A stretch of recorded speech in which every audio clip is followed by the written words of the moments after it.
자, 무역의 종류에 대해서 살펴보도록 하겠습니다. 무역의 종류는 뭐 이런 것들이 쭉 있어요. 그 종류라고 하는 게 뭐 이게 다 구분하는 것은 아니고요. 그 기준에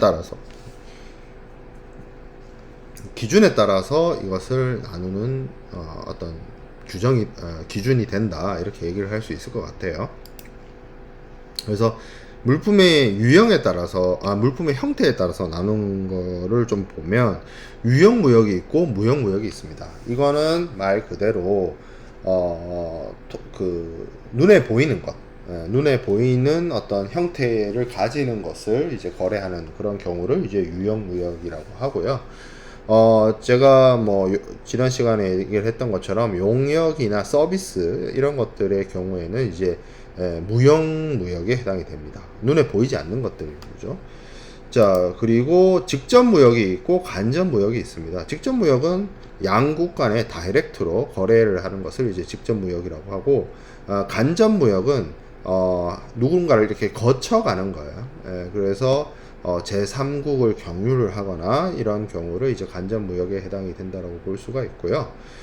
간접 무역의 이제 대표적인 게 이제 중개 무역이 있고 중개 무역이 있습니다. 저도 이제 경상도 사투리를 쓰다 보니까 이게 발음상 구분이 안 되는데, 인터미디어 트레이드가 있고 멀천다이징 트레이드가 있습니다. 인터미디어 트레이드 할 때 여의를 쓰죠. 여의. 그리고 멀천다이징 할 때 중개를 씁니다. 제가 뭐 한자도 적어 놓고 했는데, 보통 요 말은, 요 단어가 있고 요 단어가 있는데, 이게 언제 많이 쓰이냐를 생각을 해보면, 앞에 여의 저거는요, 이거는 생중계 할 때 많이 쓰입니다. 그래서 위성중계 뭐 이런 거 할 때, 요새 여러분들이 뭐 공중파 방송국에서 스포츠 중계를 잘 안 하고, 요즘에는 뭐 스포티비나 쿠팡 플레이나 이런 데서 이제 스포츠 중계를 보잖아요. 그러다 보니까 요즘에 뭐 위성생 중계 뭐 이런 단어들이 잘 안 쓰이긴 하는데, 자, 그러면 이게 중계를 한다는 말이 보면, 뭐 예를 들어서 지금 이 시간에 미국에서 이루어지고 있는 축구 경기라든지 이런 것들을 우리가 안방에서 보려고 하면, 예전에는, 지금은 이게 인터넷이 원체 발달해 있어가지고 스트리밍으로 뭐 하는데, 쿠팡 플레이처럼 OTT로, 예전에는 거기 그 미국 쪽에서 이 방송국에서 전파를 위성으로 보내가지고 위성에서 받아가지고 이거를 이제 한국으로 보내주는 식의 중계를 했단 말이에요. 진짜 말 그대로 위성 중계죠. 위성을 통한 그런 방식의 무역이라고 생각을 하면 돼요. 그래서 제3국으로 보내요. A국이 수출국이 있고 수입국이 있는데 제3국으로 보내요. 그래서 이 제3국에서 뭐 추가적인 가공을 하거나 해가지고 다시 B 나라로 보내는 그런 것을 그러니까 삼각이라고 보면 돼요. 그러니까 미국에서 이루어지는 경기를 위성이 받아서 한국으로 보내주듯이, 미국에서 만들어진 물건을 제3국에서 뭐 가공을 하거나 추가적으로 하거나 아니면 그냥 전달만 하거나 해서 한국으로 보내는 이런 방식을 인터미디어 트레이드, 중개무역이라고 하고요. 멀천다이징 트레이드를 얘기를 할 때 여기 사용되는 이 중개란 말은 일상생활에서 어디서 많이 볼 수 있냐면, 공인중개사 할 때 저 단어를 써요. 그러면 공인중개사가 뭐예요? 부동산, 복덕방, 요새 복덕방이라는 표현 잘 안 쓰죠. 뭐 부동산이라는 표현을 많이 쓰죠. 그럼 부동산에서 뭐 해요? 집 파는 사람하고 집 사는 사람을 연결시켜주고, 뭐 집을 뭐 전세나 뭐 건물 임대나 뭐 이런 거 하려고 이제 할 때 임대인과 임차인을 또 연결해주고 이렇게 하죠. 이 사람과 이 사람 사이를 연결해주는 거. 그러면 여기서 말하는 중개무역은 뭐겠어요? 중간 상인이 있어가지고 수출하는 사람하고 수입하는 사람을 연결해주는, 그거를 멀천다이징 트레이드라고 합니다. 그래서 이걸 중개무역이라고. 이게 발음이 똑같기 때문에 그냥 뭐 쓸 때 좀 차이 있게 쓴다거나 뭐 영어 표현으로 뭐 알아두거나 하는 게 뭐 편리할 수 있습니다. 자, 그 다음에 트랜sit 트레이드. 이거는 이제 무역을 할 때 다른 제3국을 통과하는 거예요. 이게 뭐 한국은 뭐 항만하고 공항이 발달해 있어서 그럴 일은 없는데, 내륙 국가의 경우, 예를 들어서 뭐 몽골이라든지 뭐 스위스라든지 이런 국가들은 수출과 수입을 할 때 그 다른 나라를 경유할 수밖에 없어요. 그런 경우에 이제 통과 무역이라고 하고, 스위치 무역이라는 거는 스위치가 이렇게 바뀐다는 거죠. 그래서 원래 A하고 B가 무역 거래를 하기로 했는데, 대금 결제는 뭐 다른 사람이 해준다든지 뭐 제3자가 개입을 해서 해준다든지, 그런 경우를 이제 스위치 무역이라고 합니다. 뭐 삼국 간 무역도 아까 제가 얘기한 중개 무역, 인터미디어 트레이드 뭐 이런 것들도 삼각 무역에 해당이 되죠. 삼국 무역에.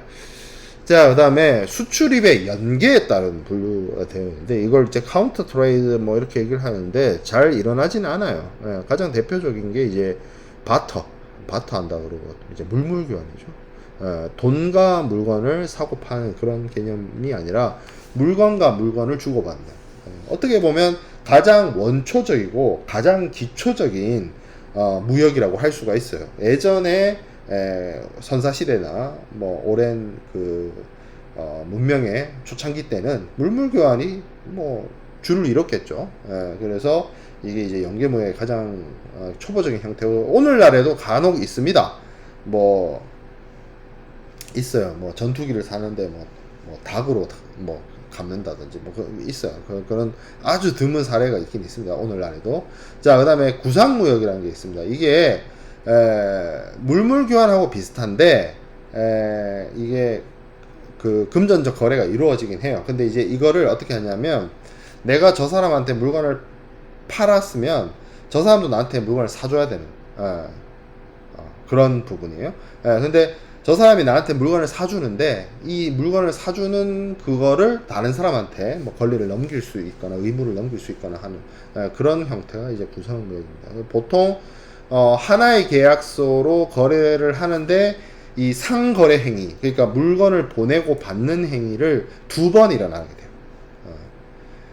그러니까 물물 교환하고 구상무역이 뭐가 같습니까 하면, 물건이 이렇게도 가고 이렇게도 가고가 똑같은 점인데, 물물 교환은 돈의 이동 없이 물건만 하고 물건이 이렇게 가는 거고, 구상무역은 물건이 오고 돈 가는데, 이걸 물건을 내가 샀으면 너도 내 물건 사, 이렇게 해서 연계해가지고 하나의 계약서 안에 연계해가지고 후속되는 거래가 이렇게 대응 수입이 일어나는 그런 경우를 구상무역이라고 합니다. 자, 비슷하게 대웅 구매도 있어요. 요건 또한 거의 같은 개념이에요. 이거는 이제 개념적인 차이보다 상황이 있어요. 이러한 형태의 거래를 한 게 언제 그랬냐? 이게 동서냉전이 심할 때 서방의 국가들은 이제 자본주의 국가니까 물품의 품질 있는 게 되게 좋은데, 동구권 국가들은 안 그랬잖아요. 그러니까 이게 이제 그 서방 국가의 물건을 이제 가지고 오면, 이게 거기에 대응해서 너도 뭐 이거 사라. 그래서 뭐 그런 식으로 구매를 이제 조건으로 하는, 일종의 조건이 달려있는 그런 거래라고 볼 수가 있죠. 그런데 이것 또한 뭐 굳이 차이점을 찾자면, 뭐 계약서가 별도로 쓰여진다, 뭐 이런 뭐 세부적인 차이점이 있습니다. 근데 뭐 여기 강의 자료를 읽어보면 알다시피, 뭐 그래, 오늘날에는 뭐 이런 개념들을 잘 쓰진 않고 과거의 특정한 상황에서 쓰였다, 이렇게 이해하면 될 것 같고요. 자, 산업협력이 있습니다. 산업협력은 오늘날에도 좀 많이 쓰이는데, 바이백 뭐 이런 건데, 예를 들어서 어떤 선진국에서 개발도상국에 공장을 지어줘요. 공장을 지어주는데, 개발도상국에서 그 공장을 만드는 거에 대한 뭐 대가를 지급하기가 어려워요. 그래서 어떻게 하느냐, 공장을 짓고 거기서 뭔가 생산이 될 거 아니에요. 그 생산품으로 갚는 거, 뭐 그런 것들을 얘기를 합니다. 이걸 이제 제품 판매, 바이백 이렇게 얘기하기도 하고, 합작 투자 있어요. 합작 투자. 이거는 오늘날에도 많이 쓰이죠. 이거는 뭐 뭐 어떤 A 국가의 A 기업하고 B 국가의 B 기업이 C 국가에 같이 들어가가지고 같이 공장 짓고 같이 사업체 운영하고 뭐 이런 것들, 그런 것들이 다 폭넓은 의미의 조인트 벤처라고 볼 수가 있고요. 옵셋 트레이드, 옵셋 트레이드 이거는 진짜 오늘날에 그 K 방산, 그러니까 우리나라 한국이 유럽이나 이런 나라의 뭐 K9 자주포라든지 뭐 K2 전차라든지 뭐 청궁 뭐 미사일이라든지 천무 다연장 로켓이라든지 뭐 아니면 요즘에 그뭐 KF-21 전투기라든지 이런 것들 수출을 많이 하잖아요. 요새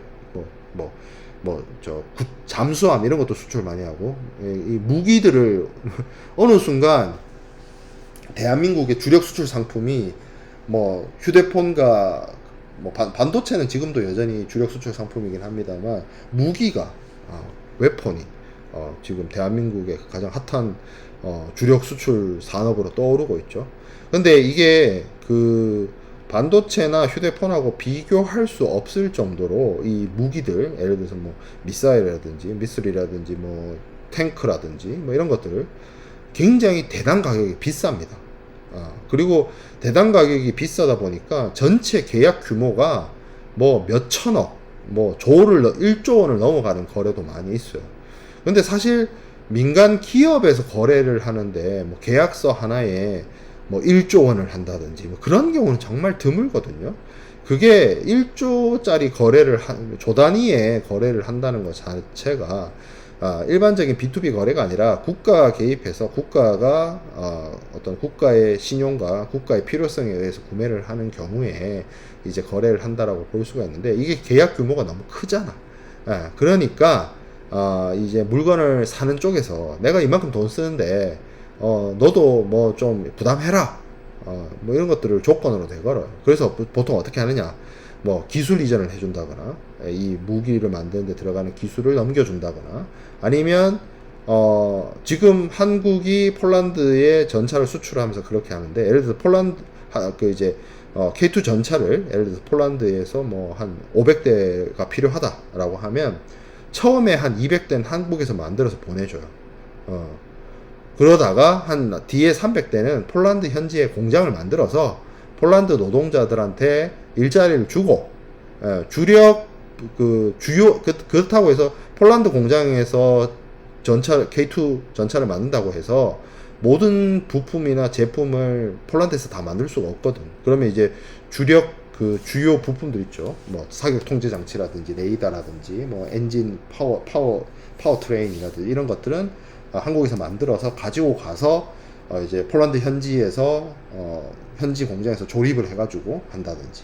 그러면 폴란드 입장에서는 전차를 500대나 샀는데 한 300대 정도는 폴란드 공장에서 만들게 되면 폴란드 사람들한테 일자리도 만들어 줄 수 있고, 뭐 여러 가지 이제 반대급부, 캐시백 같은 리베이트 같은 그런 느낌을 받을 수 있죠. 그런 식으로 거래를 하는 거예요. 옵셋 무역이에요.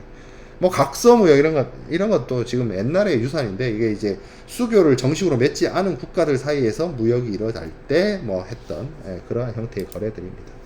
자, 그다음에 수탁 가공 무역, 위탁 가공 무역이 있는데, 이게 이제 가공 무역인데 OEM이라고 생각해 보면 돼요. 주문자 부착 생산 방식인데, 여러분들 뭐 나이키 운동화 이런 거 거기다 신고 있죠. 나이키 운동화 보면 나이키가 어느 나라 브랜드인지는 알죠. 미국 브랜드죠. 이것 또한 미국이 어떻게 보면 상표권을 전 세계로 수출하고 있다고 보는데, 저도 단 한 번도 미국까지 가서 나이키 매장에 들어가 봤지만 메이드 인 USA 나이키는 잘 구하기가 어려워요. 보통 나이키 이렇게 신발 뒤집어 보면 다 뭐라고 적혀 있어요? 개발도상국 국가들이 적혀 있습니다. 뭐 인도네시아, 뭐 방글라데시, 뭐 이렇게 적혀 있어요. 어디서 만든다는 거예요? 미국에서 만들어진 브랜드고, 디자인도 미국에서 했을 거고, 상표도 뭐 미국 건데, 회사도 미국 회사고, 나이키가. 공장은 어디 있는 거야? 쉽게 말하면 물건을 만든 공장은 뭐 인도네시아나 뭐 말레이시아나 뭐 태국이나 저기 이렇게 있는 거예요. 동남아에 개발도상국에 있는 거죠. 그러면 그게 미국 입장에서 이런 거죠. 내가 물건을 한국에 파는데 물건을 생산하는 건 어떻게 하는 거야? 다른 나라에 맡기는 거야. 자, 그러면 이게 이제 일종의 가공무역인데 수탁 가공이 있고 위탁 가공이 있습니다. 헷갈리죠? 위탁. 위탁이란 말을 언제 써요? 위탁한다는 표현을 일상생활에서 여러분들이 쓸 때 뭐 어떨 때 써요? 맡길 때 쓰죠. 그죠? 그러니까 위임한다. 그렇죠? 그래서 상대방한테 가공을 넘기는 거예요.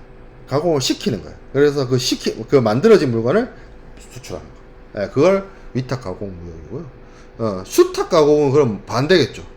내가 다른 상대방의 위탁을 받아서 물품을 가공한 뒤에 내보내는. 그러니까 받는다는 거예요. 수탁이.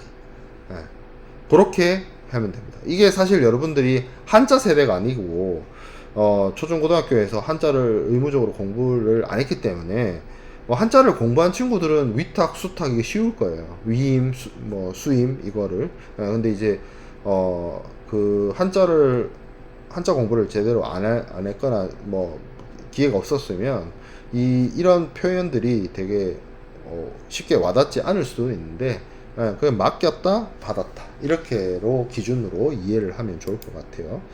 자, 위탁 판매 수출. 힌트를 앞에서 받았죠, 여러분들. 그렇죠? 뭐예요? 다른 사람한테 판매를 맡긴다는 거예요. 쉽게 말해서 물품을 무상으로 외국업자한테 수출을 해가지고 판매를 위탁을 한다. 수탁은 반대겠죠. 다른 사람의 물건을 내가 받아서 내가 팔고 이 사람한테 이제 뭐 수수료를 지급하는 그런 거. 다른 사람으로부터 부탁받아서 내가 팔아주는 거하고 다른 사람한테 맡겨가지고 팔게 하는 거하고 그 차이죠. 그 차이다. 자, 그 다음에 동서. 여기서는 자본주의, 사회주의 국가 간의 무역을 예전에 한 90년대 여러분들 이 수업을 듣고 있는 거의 모든 학생들이 태어나기도 전에 이 체제 경쟁을 할 때 동서 냉전 여러분들 사회 시간에 역사 시간에 배웠죠. 그 시련 시대 때 그 경쟁 진영 사이에서 이루어지는 무역을 동서무역이라고 했고요. 남북무역이라는 표현도 요새는 잘 안 써요. 이건 이제 선진국하고 후진국 사이의 거래를 남북무역이라고 하는데 아무래도 북반구인 유럽이나 북미의 선진국이 많고 남반구인 아프리카나 남아메리카 지역에 개발도상국이 많아서 생긴 이름입니다. 그냥 이런 개념이 있다 정도로만 읽고 지나가면 될 것 같아요. 자, 그 다음에 플랜트 수출이 있습니다. 플랜트 수출. 이거 뭐 공장 이런 거 지어주는 거예요. 자, 보세 창고도 거래. BWT라고 하는데 요것만 조금 더 정확하게 알고 넘어가면 됩니다. 여기 보면 보세 창고라는 게 있습니다. 여기서 보는 유보됐다는 뜻이에요. 유보됐다는 뜻이 뭐예요? 유보됐다는 표현도 잘 안 쓰죠, 한자어로. 지금 안 하고 나중에 하기로 했다는 거예요. 유보됐다는 거예요. 그리고 그러면 보자가 저기 보자가 나중에 하기로 했다는 거예요. 나중에 하기로 했다. 자, 간세입니다. 간세. 그러면 보세란 말은 뭐예요? 세금을 나중에 내기로 했다라는 거예요. 세금을 지금 안 냈다는 거예요. 세금을 내야 될 세금이 있는데 당장 내지 않고 있는 거. 그게 보세예요. 보세. 보세의 원래 의미가 그겁니다. 일상생활에서 보세 하잖아요. 근데 진짜 법적으로 보세의 의미는 그거예요. 세금을 낼 세금이 있는데 지금 안 내고 나중에 내기로 밀어놓은 거예요. 그러면 자, 보세 창고예요. 창고죠? 웨어하우스. 그러면 저건 뭐겠어요? 창고인데 창고 안에 있는 물품들이 원래는 간세를 내야 되는데 간세를 안 내고 일단 나중에 내기로 뒤로 밀어놨어요. 그럴 수 있느냐? 그럴 수 있습니다. 왜? 예를 들어서 이렇게 생각해 봅시다. 자, 우리나라에 물품이 들어오는데 간세를 부과를 해요. 근데 우리나라에 대한민국에 부산항에 물품이 들어온다고 해서 다 수입되는 게 아니에요. 이 부산항이 한적항으로서 기능이 어마어마합니다. 그게 무슨 얘기냐면 예를 들어서 중국에 예를 들어서 뭐 저기 선전이나 뭐 텐진이나 뭐 이런 데서 미국으로 가는 물건 배가 있어요. 근데 미국으로 바로 갈 수도 있어. 뭐 텐진이나 이런 데서 바로 갈 수도 있는데 이제 중국에서 한국에 갖다 놓고 한국에서도 미국으로 갈 물건이 많잖아. 그러니까 큰 배에다가 한국에서 미국 가는 물건, 중국에서 미국 가는 물건을 한꺼번에 다 실으려면 어떻게 하면 제일 좋아요? 한국에서 중국으로 들어갔다가 다시 미국으로 가는 것보다는 중국에서 한국 와서 한국에서 나오는 물건하고 같이 실어서 미국 가는 게 이게 거리의 방향상 그게 맞죠. 한국이 중국보다 동쪽에 있으니까 미국 쪽에 있으니까 그렇죠. 그러면 그래서 부산항이 그런 물동량이 어마어마해요. 그러면 어차피 예를 들어 중국에서 미국으로 가는데 중간에 한국에 잠깐 들렸다라고 칩시다. 비행기 환승하는 거랑 비행기 갈아타는 거랑 비슷하다고 생각해봐요. 부산 신항, 부산항이 다 그런 기능이 굉장히 강합니다. 자, 그러면 생각해 보세요. 중국에서 한국으로 물건이 들어왔어. 이거 중국 물건이야. 한국 물건 아니야. 근데 중국에서 한국으로 수출된 거냐? 그건 아니잖아요. 미국 갈 건데. 그럼 어떻게 해야 돼요? 한국이 이 중국 물건을 수입하는 게 아니야. 그러면 세금 관세 때리면 되겠어, 안 되겠어? 도널드 트럼프는 뭐라고 얘기를 하는 거예요? 한국이든 중국이든 일본이든 EU든 미국으로 들어오는, 미국으로 수입되는 물품에 대해서 관세를 부과하겠다 했잖아요. 수입되는 물건에다가 관세 부과해야 되잖아. 지금 중국에서 나온 물건이 한국에 잠깐 거쳐서 미국으로 가. 한국으로 수입되는 게 아니야. 그럼 한국 정부가 이 물건에다가 관세를 부과하면 돼, 안 돼? 안 되죠. 그럼 어떻게 해야 돼? 그냥 세금 안 내고 이렇게 내버려 두는 거죠. 이게 보세요. 이게 보세. 어차피 한국으로 안 들어오고 미국 갈 거야. 그러니까 세금을 때릴 게 아니야. 세금을 유보시켜 놓는 거죠. 그게 보세라는 뜻입니다. 그러면 여러분들 부산항, 부산신항 다 뭐예요? 보세구역이에요. 보세구역. 그럼 거기에 창고가 있어. 그럼 그건 무슨 창고예요? 보세 창고. 그렇죠?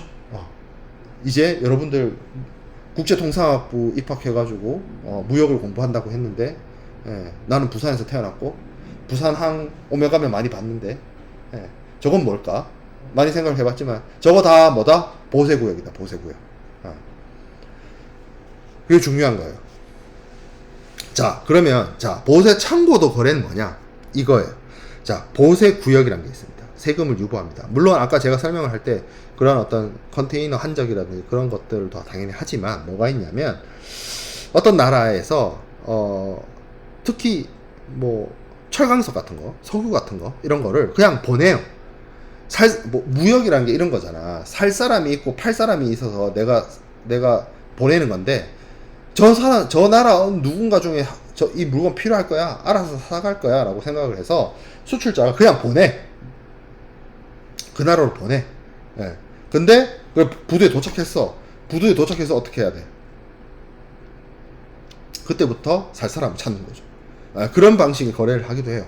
몇몇 제품에 철강석 같은 거, 석유 뭐 이런 거, 그런 거에 자 일단 갖다 놔. 그러면 수입하는 사람이 이미 한국에 들어와 있잖아. 한국에 있는 수입상이 예를 들어서 호주에서 철강석이 왔는데 뭐 보세구역에 있다라고 칩시다. 그러면 그 호주까지 갈 필요 없잖아. 한국에 와 있는데. 한국에 들어와 있으니까 뭐만 하면 돼요. 들어가서 이거 내가 살게. 자, 그러면 한국에 이미 들어와 있던 물건이 한국 사람이 사면서 수입이 되는 거예요. 한국에 이미 와 있는 물건을 수입하는 거예요. 그죠? 그러면 한국에 그러니까 살 사람이 안정인 상태로 그냥 보냈을 때는 세금을 유보시켜 놨는데 살 사람이 정해져서 부두에서 나와서 들어왔어요. 공장으로. 그러면 수입이죠. 그럼 수입이면 이때 뭐 해야 되겠어요? 관세 부과해야 되겠죠. 세금을 밀어놨던 거를 제대로 구매가 이루어지면 세금을 때려요. 수입할 때 관세를. 그러면 이런 방식의 거래. 그러니까 세금을 유보시킨 상태로 들어와서 구매자가 정해져서 그제서야 수입 신고를 하고 관세 납부해서 가져가는 이 거래를 보세 창구도 거래라고 합니다. BWT라고. 그래서 뭐다? 수출업자 측면에서 그냥 갖다 놓는다. 뭐 배짱 장사하는 거고 수입업자 측면에서는 뭐 물건이 와 있으니까 거래를 물품을 확인을 하고 구매를 할 수 있다. 뭐 이런 장점들이 있다라는 거죠. 이런 거래도 있을 수 있다라는 거고. 납다운은 쉽게 말해서 완제품을 수출하는 게 아니라 그 반제품 보내가지고 조립시켜가지고 하는 거고, OEM은 아까 제가 가공무역을 얘기하면서 얘기했던 것처럼 나이키 주문자 상표를 물품에 부착해서 하는 일종의 하청이죠. 아웃소싱하는, 생산을 아웃소싱하는, 그런 거죠. 이 제 휴대폰 이거 아이폰인데, 아이폰도 그렇죠. 아이폰도 애플 거지만 미국 공장에서 만드는 거 아니잖아요. 그렇죠. 그러니까 이거 다 OEM인 거. 이런 물품들이 OEM에 해당이 된다. 자, 무역 관리부터는 끊어서 가도록 하겠습니다. 무역 관리부터는 오프라인 수업에서 이어가서 하든지 그렇게 하도록 하겠습니다.